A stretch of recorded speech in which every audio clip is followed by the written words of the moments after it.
सुप्रभात बच्चों। आज हम कक्षा 3 पाठ नंबर 8 गुरु मंत्र पढ़ेंगे। मेरे प्यारे बच्चों, आपका हमारे YouTube चैनल अकेडमी अम्बाला में स्वागत है। बच्चों, तुम्हारे घर कोई मेहमान आता है तो तुम क्या करते हो?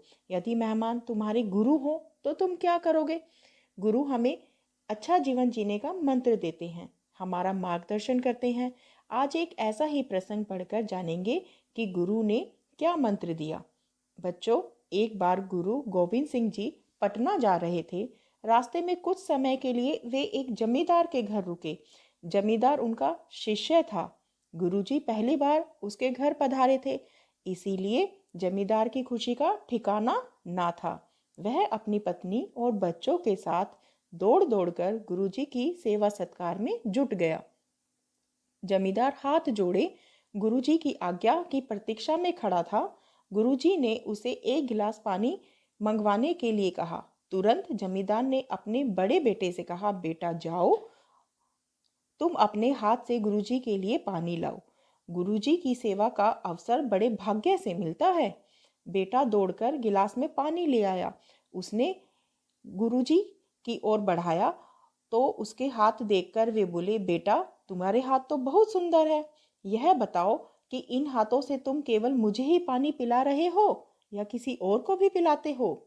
इससे पहले कि बेटा कुछ उत्तर देता, जमींदार बोल उठा, महाराज, जीवन में पहली बार यह किसी के लिए पानी लाया है।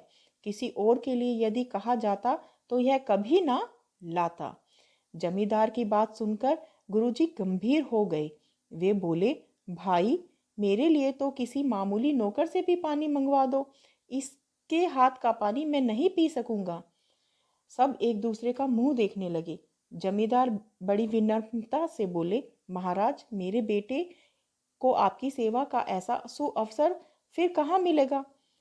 आप उसके हाथ से पानी पी लें तो वह धन्य हो जाएगा। बेटे ने पानी का गिलास गुरुजी की ओर बढ़ाया, पर गुरुजी ने ग्रहण नहीं किया। वे बोले, तुम्हारे हाथ पवित्र नहीं हैं, मैं तुम्हारे हाथ का पानी नहीं पी सकता। लड़का गुरुजी की बात नहीं समझा और बोला, महाराज, मैं तो अच्छी तरह हाथ धोकर ही पानी लाया हूँ। गुरु गोविंद सिंह जी ने उत्तर दिया, बेटा, हाथ दूसरों की सेवा करने से पवित्र होते हैं, धोने से नहीं। जब तुम हाथों को सेवा से पवित्र कर लोगे तब मैं अवश्य तुम्हारे हाथ से जल ग्रहण करूंगा।